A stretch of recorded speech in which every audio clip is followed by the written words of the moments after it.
problème de l'informatique moderne, c'est la maintenance et l'évolution. La durée moyenne d'un logiciel, hôpital, banque, tout ce que vous voulez, c'est 30 ans. Ce qu'il faut voir, c'est que pratiquement tous les 8 ans, tout change en informatique. Donc, ce qu'on va faire des outils qui vont analyser le code existant et qui vont permettre de faire de la migration automatique ou semi-automatique et de réduire ces durées. Le problème, on le prend d'une manière spéciale. Ce qu'on va faire, c'est on n'a pas d'outils génériques.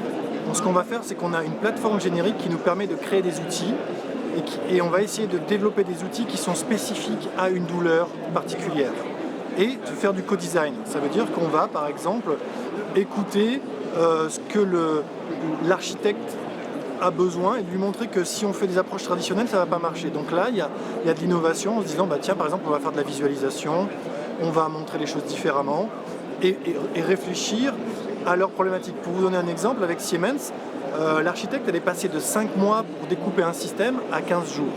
J'aimerais vraiment remercier tous les acteurs qui nous aident dans l'interaction avec les sociétés, l'INRIA, son service de transfert, la NRT.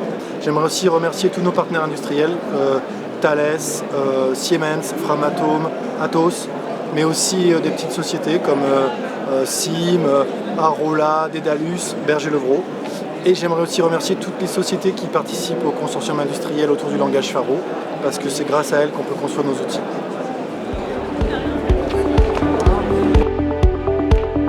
L'incidence pour nous, c'est de pouvoir moderniser nos applications. Ce qu'il faut comprendre chez Berger-Levrault, c'est que on a un éditeur logiciel, on développe du software pour les collectivités territoriales, pour le monde de la santé, pour la maintenance. Et on a la plupart du temps des outils qui ont été développés il y a 10 ans, 15 ans, 20 ans. Donc ils ont besoin d'être modernisés parce qu'aujourd'hui, on ne fait plus les choses sur un bureau, sur un desktop, on fait les choses sur mobile, dans le web. Les applications elles sont distribuées maintenant sur le cloud, en mode service. Et donc il faut les faire passer de ces anciens modes de fabrication vers les nouveaux modes. Et donc le travail qu'on a fait avec INRIA, c'est d'essayer de mettre au point des technologies qui vont nous permettre de faire ce passage, cette montée de technologie le plus rapidement possible, le plus automatiquement possible.